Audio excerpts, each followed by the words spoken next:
Okay, so here's what you need. I am using the non-skid fabric. It's very nice, especially for my toddler here.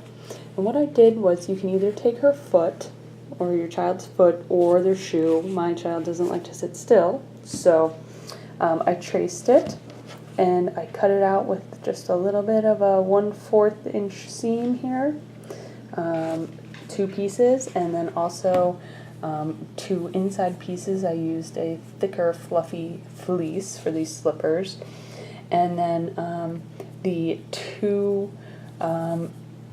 outside and the inside for the slippers here for the front part, and then same thing, there's 2 of these and 2 of these for the outside and the inside. That'll be for the back, you'll see.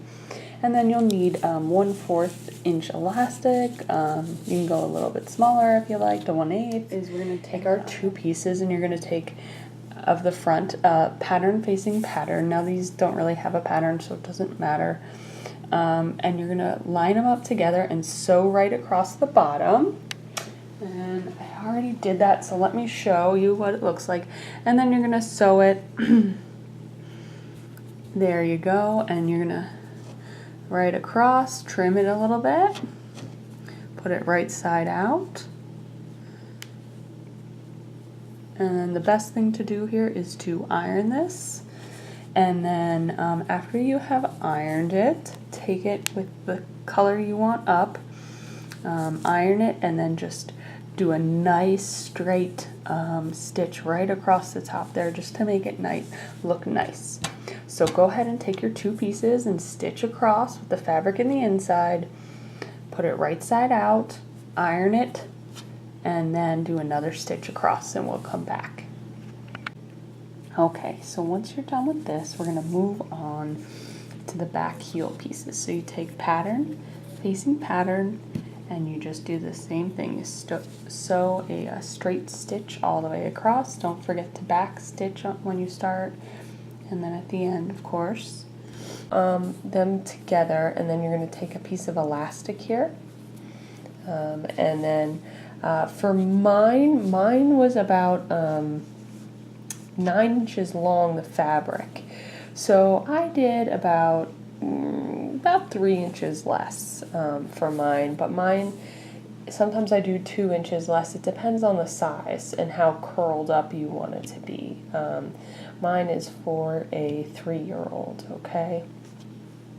So next you want to take it then, after you have the elastic on there, I zigzagged it on, is you're going to turn it right side out, and then you're going to, the best thing to do is to iron it then, right side out, and you would iron it, and then you can feel the elastic underneath, so you'll pin and just, you're going to go ahead and sew all the way from the sides up around the top and down, and if you know you're more comfortable, you can even do the bottom, just to do the whole thing. That way when you connect it, you know it's already sewed together. So go ahead and do all those steps, and then you'll have this part ready, and you've already got the front here, and we'll meet back. So as you can see, this is what it ends up looking like when you sew the top, and I sewed all the way around and kind of trimmed it a little bit. See this one, and then this is the front piece. Okay, next for the Rudolph, I'm going to make some ears, and I just free-handed this.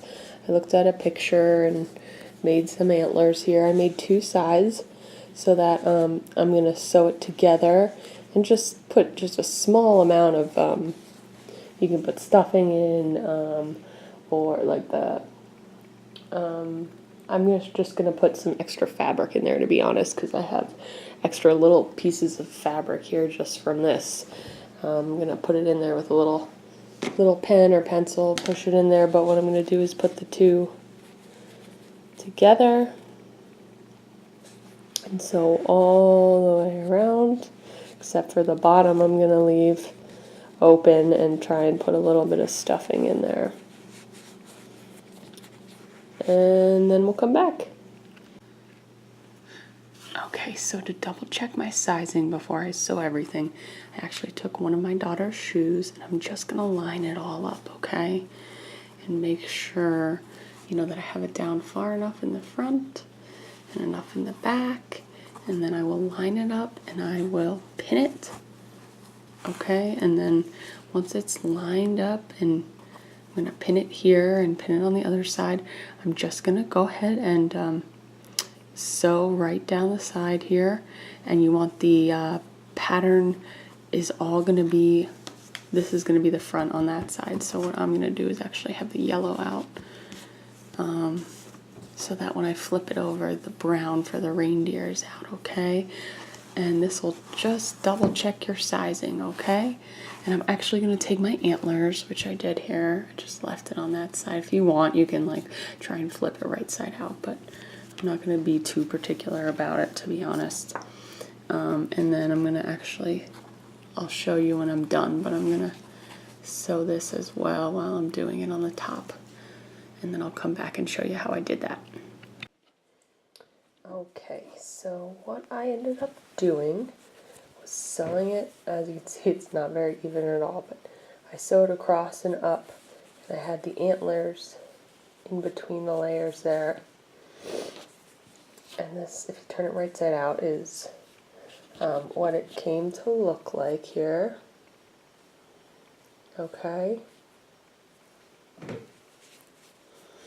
And then what you're going to do after this step is you're going to keep it the wrong side out here, and you're going to take your sole here and you're going to line up. You can fold them both in half and line up the half and the half, and then you're going to line it all up, pin it, and then sew all the way around really well. Make sure it's well, and then you're going to turn it right side out and you'll be almost done. What I'm also doing here for the eyes and the nose is I'm going to hand sew the nose like a red puff ball on both. And then since my daughter's older, I'm actually going to use probably just like the googly eyes and just hot glue gun them on. Now if you have a baby, I would not suggest that. I would, you know, make your own eyes out of felt or whatever you prefer and just hand sew them on. Okay, and I will come back and show you the finished product. Of them. Here's the finished product of the Rudolphs.